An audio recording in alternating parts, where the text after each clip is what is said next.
नमस्कार दोस्तों, कैसे हैं आप सभी। आज एक बहुत ही प्यारा और एक बहुत ही अच्छा टॉपिक है आप लोगों की समझ के लिए, वो है ये, जिससे कुछ लोग डरते हैं, कुछ लोग इसको मजाक समझते हैं और कुछ लोगों को लगता है कि ये सिर्फ फॉर्मेलिटी है, इंटरव्यू। दोस्तों, आज तक कोई ऐसा व्यक्ति नहीं होगा जिसने या तो कभी इंटरव्यू दिया ना हो या वो कभी देगा नहीं। आज मैं आपको जो बताने जा रहा हूँ वो ये है कि इंटरव्यू क्या चीज़ है, इंटरव्यू में किन किन बातों को देखा जाता है, कैसे। इंटरव्यू के लिए हमेशा दो पार्टीज़ लगती हैं। सबसे पहला होता है इंटरव्यूअर, जो आपका इंटरव्यू लेते हैं। दूसरे होते हैं इंटरव्यूई, जो इंटरव्यू देता है। ठीक है। अब जो ये इंटरव्यूअर है, जो कि मेन बॉस है, वो क्या चेक करता है? वो आप में क्या चेक करता है? वो आप में चेक करता है knowledge, attitude, skills and your hobbies. काश एक ऐसा वर्ड है जो हम लोग बहुत बार इस्तेमाल कर देते हैं, जिसको हम रिग्रेट फॉर्म में करते हैं। मीन्स रिग्रेट करना, काश। लेकिन आज इस काश के बाद आप कभी जिंदगी में काश नहीं कहेंगे। क्यों? क्योंकि आपको पता लग जाएगा कि जब आप इंटरव्यू देने जाते हैं आपको किन किन बातों का ध्यान रखना है, या फिर जो वो बॉस है वो क्या क्या चीज़ें चेक करने वाला है। सबसे पहली बात है नॉलेज।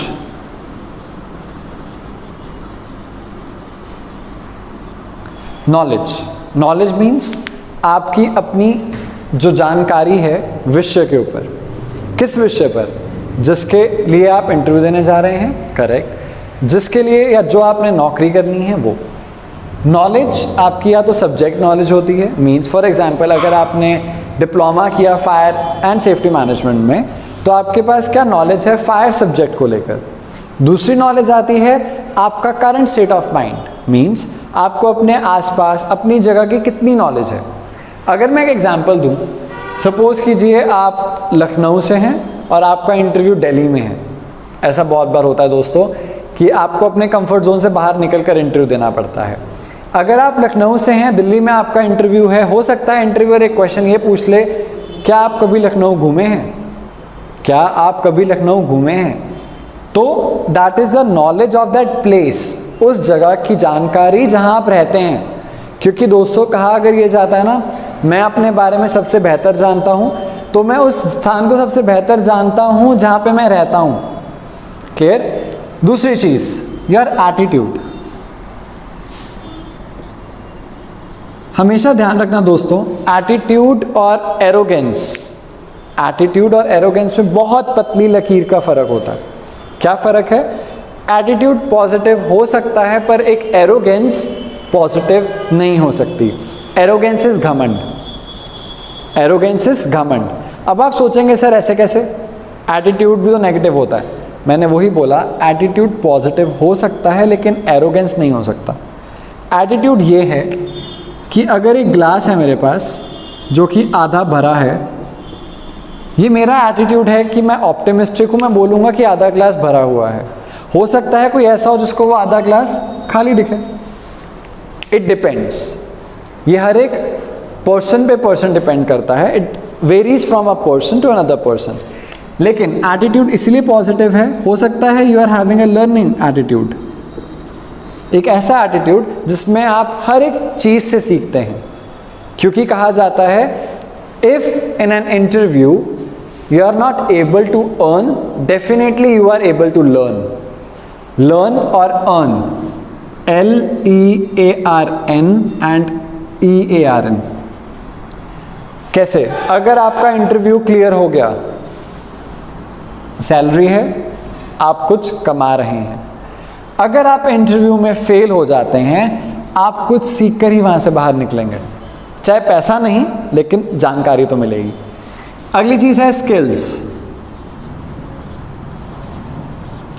स्किल्स का मतलब होता है ऐसी चीज़ें जो आपको बाकियों से अलग करती हैं।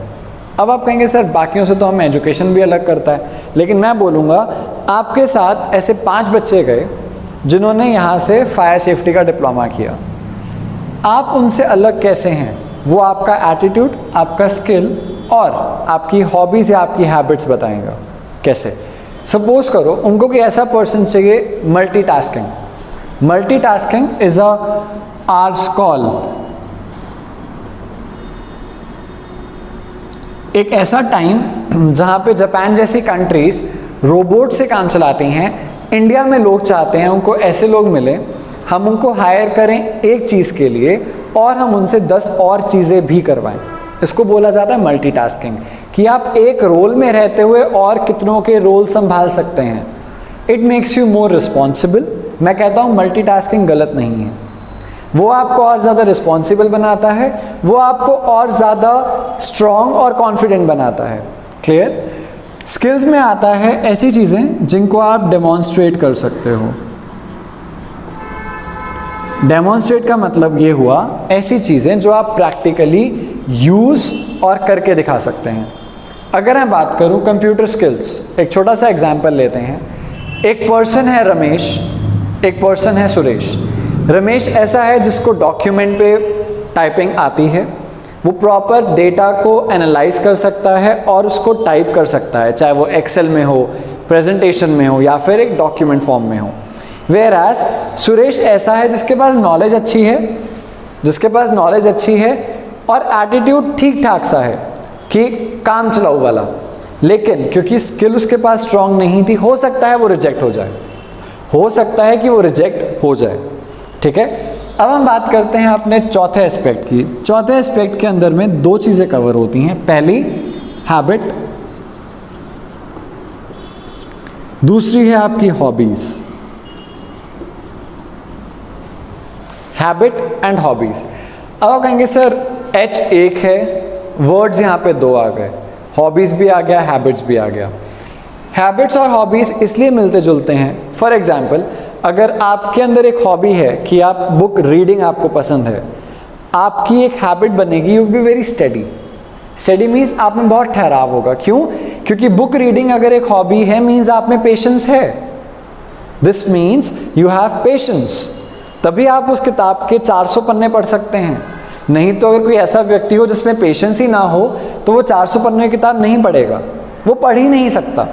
क्लियर? वेयरएज हैबिट के अंदर यहाँ पे 2 चीज़ें होती हैं, आप अपनी पर्सनल ज़िंदगी में और प्रोफेशनल ज़िंदगी में कैसे हैं।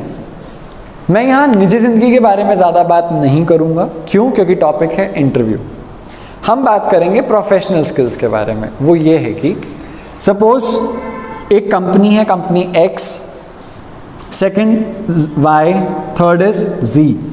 एक पर्सन है, उसने 3 महीने यहाँ काम किया, छोड़ दिया, 4 महीने यहाँ काम किया, छोड़ दिया, 6 महीने यहाँ काम किया, छोड़ दिया। Means he is switching. वो पर्सन स्विच कर रहा है, एक के बाद दूसरी, दूसरी के बाद तीसरी, लेकिन वो टाइम नहीं दे रहा है, वो टाइम नहीं दे रहा है। दोस्तों, दिस हैबिट में भी कुछ लोग कहेंगे नहीं हम तो स्विच करते हैं टू अर्न मोर, या जब हमारा डेजिग्नेशन चेंज हो जाए इसलिए। लेकिन दोस्तों, मैंने बोला 3 महीने, 4 महीने और 6 मंथ्स। 3 महीने में आप कोई ऐसी कला नहीं सीख सकते कि आप यहाँ पे जाएं तो आपको स्विच एकदम से मिल जाए। 4 महीने में भी आप इतना नहीं सीख सकते। इंटरव्यूअर को पता है इसमें क्या लगेगा, आप स्टेगनेंट नहीं हैं, you are not into a constant pace. ऐसा नहीं है, अगर आपको स्विच करना है कंपनीज को, यू कैन स्विच आफ्टर 1 और 2 ईयर्स। आप 1 या 2 साल के बाद कर सकते हैं, बट ये नहीं कि आप 3 महीने में कर रहे हैं या आप 4 महीने में कर रहे हैं, वो चीज़ गलत है। ठीक है, दिस इज द काश कंसेप्ट, एक ऐसा जरिया जिसके अंदर में इंटरव्यूअर आपको परखता है कि अगर आपके अंदर में ये सब चीज़ें पॉजिटिव या नेगेटिव्स को अगर वो ध्यान में मद्देनज़र रखते हुए आप उस कंपनी के लिए कितने अच्छे असेट या कितनी आगे तक लेकर जाएंगे। दोस्तों, आज का टॉपिक मैं यहीं पे ही फाइंड आउट करता हूँ। अपने क्वेश्चंस हमें नीचे कमेंट बॉक्स में ज़रूर भेजें। धन्यवाद।